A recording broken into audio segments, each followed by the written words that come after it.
Hello and welcome to this week's edition of the Grange Sports Weekly. Yes, you heard me right, the Grange Sports Weekly. That's the new name for this show.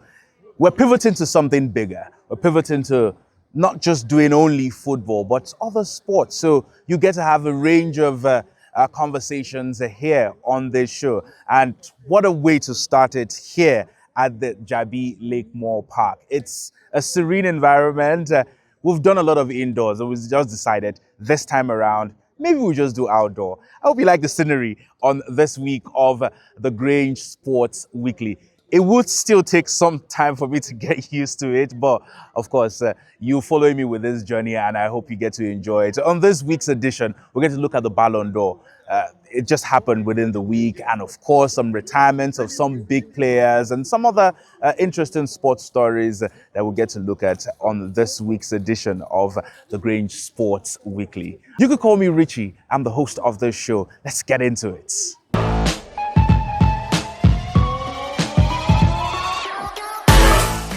All right, this week on the Grange Sports Weekly, we've got the Ballon d'Or, which gave us a lot of things to cheer, a lot of things to talk about. So you look at both the male and female category.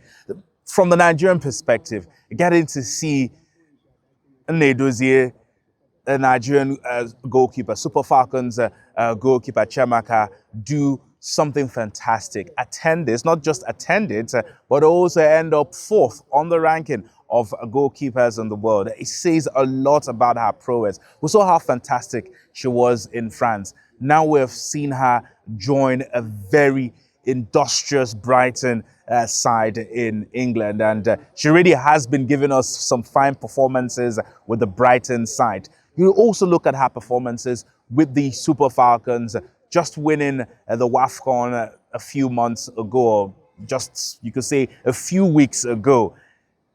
The testament of this lady, Chiamaka Nnedozie, is just something brilliant. We've seen her grow from strength to strength. The last time we had a goalkeeper we were gushing and crazy about like this was Vincent Enyama, who was also brilliant in his day. Played some really fine football in France and also representing Nigeria. But for the lady, Chiamaka Nnedozie, at the Ballon d'Or, something brilliant, something absolutely fantastic.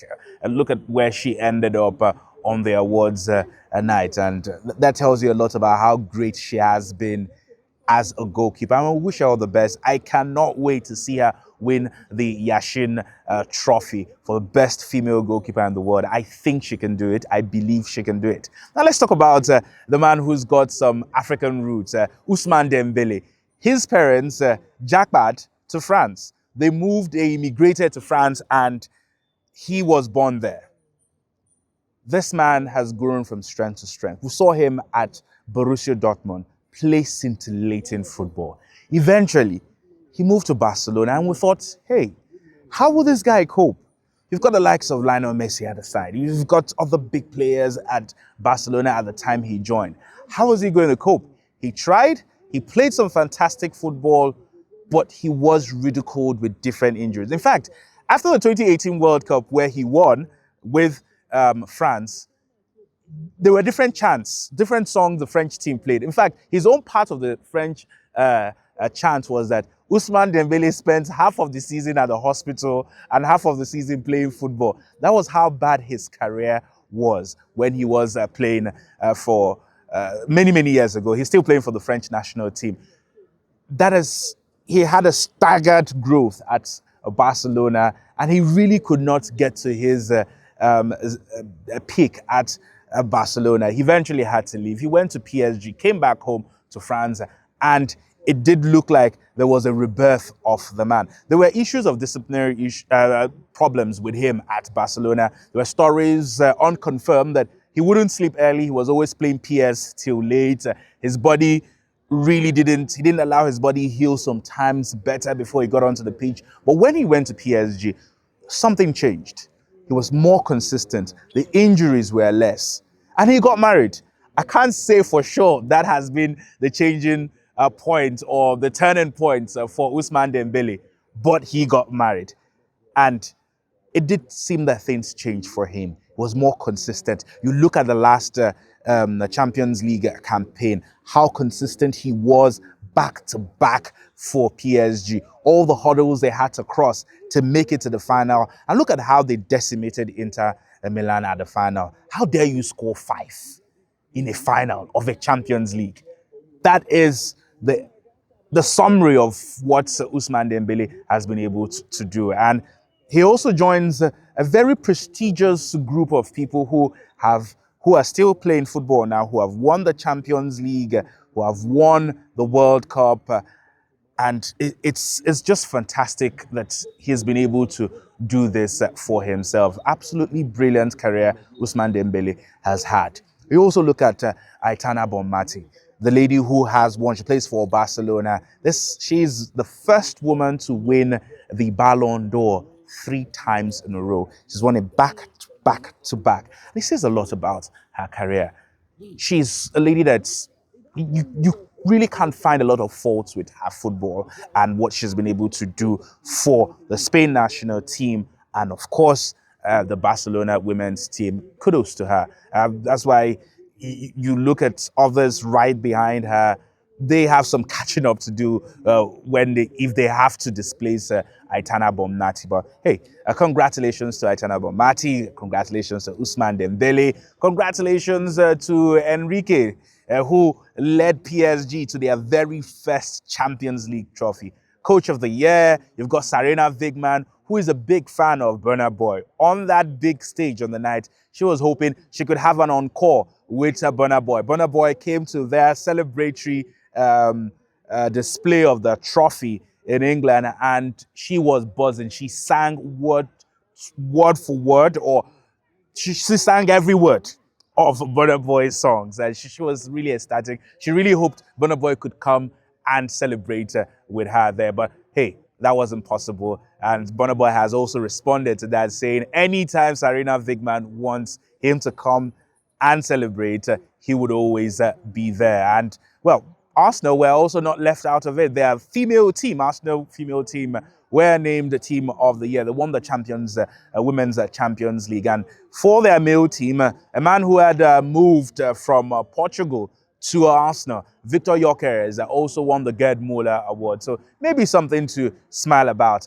Manchester City, their new goalkeeper, Donnarumma, also picking the Yashin Award. He was the big man in between the sticks for PSG in that Champions League campaign. He's now joined Manchester City. So there's just a lot to talk about from the champions, yes, those who had won the Ballon d'Or. But the big question for some people would be, why did Rafinha end up in 4th place on the ranking? Should he not have had a better position compared to Lamine Yamal, who came 3rd? It was Ousmane Dembele, Lamine Yamal, Vitinha in 3rd position. Then you've got Rafinha, who played out his heart. And for so many sports pundits and some other sports enthusiasts, they just believe this was some sort of robbery. Maybe the voters didn't really care much about what Rafinha did, which was maybe a bit unfair for Rafinha, but he had a brilliant campaign at the Champions League, and also for Barcelona last season, winning the trophy, the Spanish La Liga with Barcelona. They completely decimated Real Madrid. Real Madrid had no chance. In fact, Real Madrid had to let go of their manager, Carlo Ancelotti, because it was an abysmal season. And you could also look at what others did to make that decision come through for Real Madrid. And Rafinha, one of those strong elements for Barcelona. Maybe next season this season, he gets to prove that he is deserving of being in that front 3, at least making it to the podium. I don't know about winning the Ballon d'Or, but we'll wait to see. And maybe he could have something better for himself at the end of the season. Let's now pivot. We get to talk about some legends who have played the game. I want to start with Onomebi. Onomebi is one of those brilliant shining lights in Nigerian football and African football. This lady has spent over 20 years playing football. 24 years playing football. Some say it's 20 years, but it's actually about 24 years that she spent playing football. And she's broken some records. You might not agree with some of her football, especially in the last few years, but she has been a rock for the Super Falcons. She's won 4 WAFCON trophies for the Super Falcons. She's won trophies in Belarus. She's won trophies in different places she's played in Europe.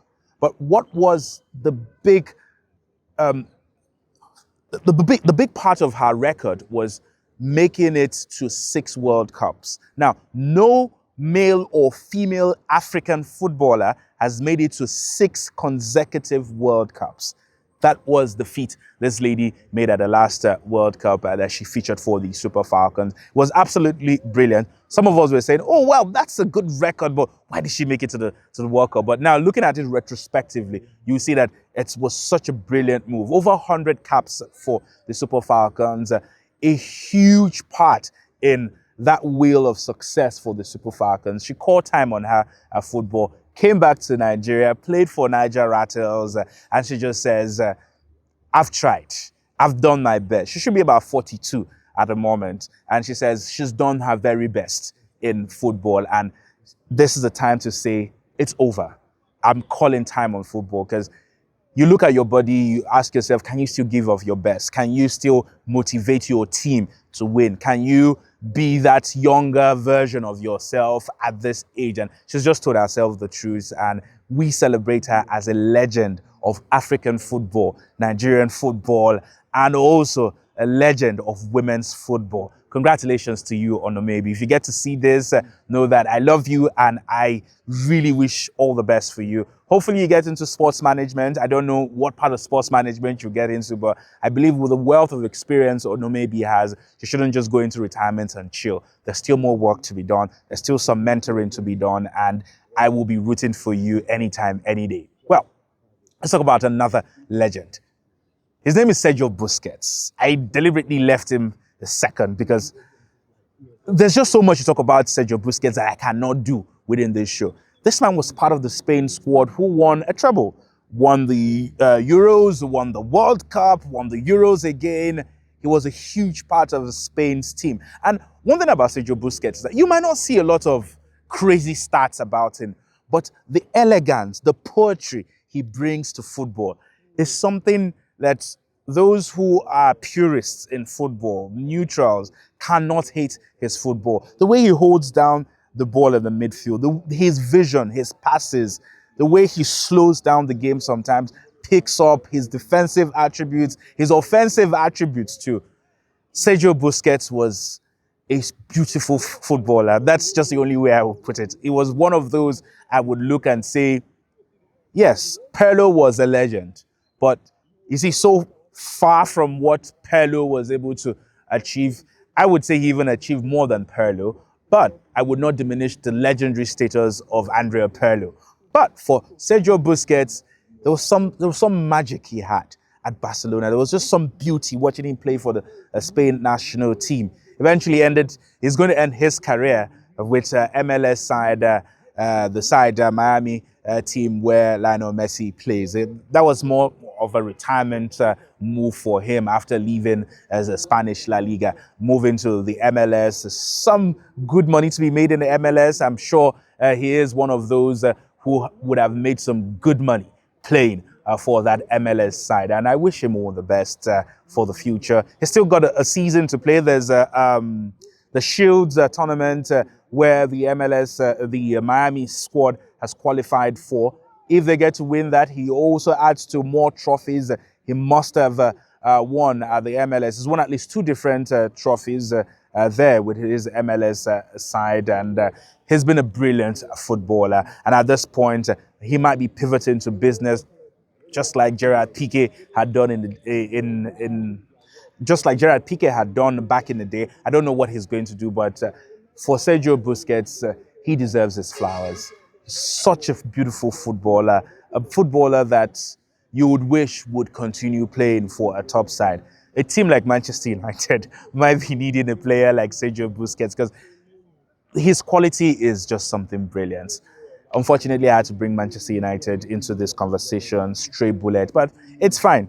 It's fine. We wish them all the best. They're having a very weird season. Amorim is trying to do everything possible to get the best of his players, but let's see how things work out. Arsenal are having a crazy injury period, and I feel so sorry for them. Noni Madueke, who some people thought was maybe, just maybe, not the sort of player deserving of Arsenal, came into the season, started playing great football for Arsenal, scored for the Three Lions, delivered on some games for Arsenal. He's injured now for 2 months, and it is a sad thing for Arsenal, but Bukayo Saka is back. Hopefully, he gets to do something brilliant for the squad. Gyökeres still has a lot to prove at Arsenal, but he's coming good a bit. These different sides for Liverpool, they've also have had their young star Ngomoha sign, Rio Ngomoha.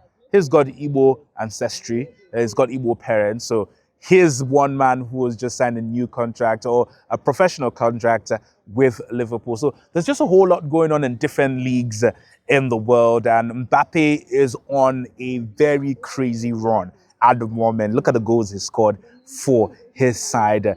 It's a perfect season so far for Real Madrid. They've not lost any game. Let's hope to see if they can win against Atletico Madrid. They've got a derby this weekend, one of the biggest games in Spain. So let's wait to see. Julian Alvarez has been in mad form.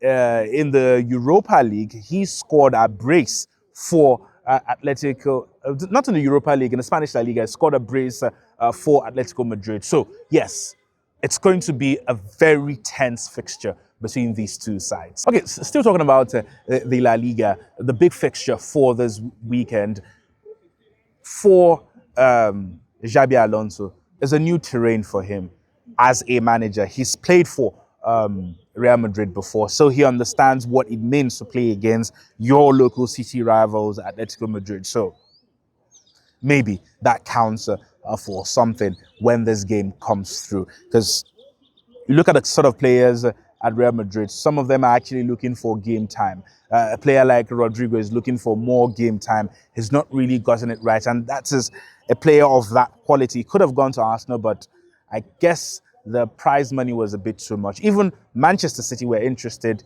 in the man, but that didn't really work out for him.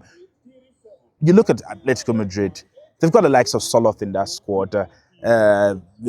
They've got Julian Alvarez, super brilliant player in Julian Alvarez, scored a hat-trick just a few days ago. Maybe he comes good for this Madrid derby. So it's something really interesting that we're looking forward to. We've got CAF Champions League games in Africa too. Rivers United have a goalless first stanza of the games. They played goalless against the Congolese side. They are hoping to get a better result in Nigeria against the Congolese side. They went away, were able to hold their opponents to a draw.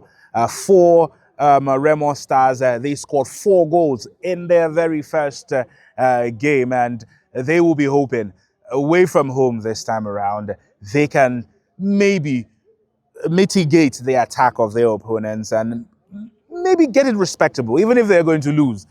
Have a respectable scoreline. They scored 4 in their first game, and goal difference really matters. Away goals still count in this season of the Champions League qualifier. So there's a whole lot lined up for every other person who is enjoying football in Africa. Kwara United also have Confederations Cup fixture lined up for them too. So we have these 3 representatives in Africa. We hope that they will get to the group stage of the tournament. It's still qualifiers being played at the moment. If they can get into the group stage, that is where a lot of money will be coming to these teams, and maybe they get to go far. The last time we had a Nigerian team we celebrated at the Champions League was Enyimba. Many years ago, in the early 2000s, that's when we had Enyimba do that exploit at the Champions League back-to-back. We want to see a Nigerian team who can go far at the CAF Champions League, the CAF Confederations Cup, so we could get to see them at the Club World Cup. Because at the last Club World Cup, there was no Nigerian team there. It was heartbreaking. It would be nice to see a Nigerian team make it to the Club World Cup. Well, you can see that the effect of the park is already getting to me. I'm sweating at the moment. So at this point, it will be fair to cut time on this show. I hope you enjoyed it this week. We'll probably have some more outdoor experiences of the Grange Sports Weekly. I hope you get to enjoy it, and also would try to incorporate more people. I promised I would bring on someone on the show, but unfortunately he wasn't available. Maybe next week or any other time, I get to bring one or two people and also get to give you some match experience of the season. We're already starting and we're already seeing some blockbuster games coming through. That is my promise to you on the Grange Sports. We will diversify. We'll get you some match day experiences. We'll also look at other sports. There's rugby blossoming in Abuja. There's golf. There are different sports really doing well here in Abuja, and I will be getting you all of those highlights on the Grange Sportcast. You can call me Richie. Did I say the Grange Podcast? Bad habit. I will be giving you as much as I can here on the Grange Sports Weekly. Yes, I got it right this time around. Enjoy your experience here, and I hope you get to watch other videos. If you've not watched other videos on this YouTube channel, please get to like, subscribe, and share. Watch other videos and, of course, help the page grow if you can. Big shout out to my producer and director, famous, bringing me down to this location, getting me to sweat, even though I didn't work out, but I'm enjoying the experience. Let's do this, the next edition of the Grange Sports Weekly. I am Richie. See you next time.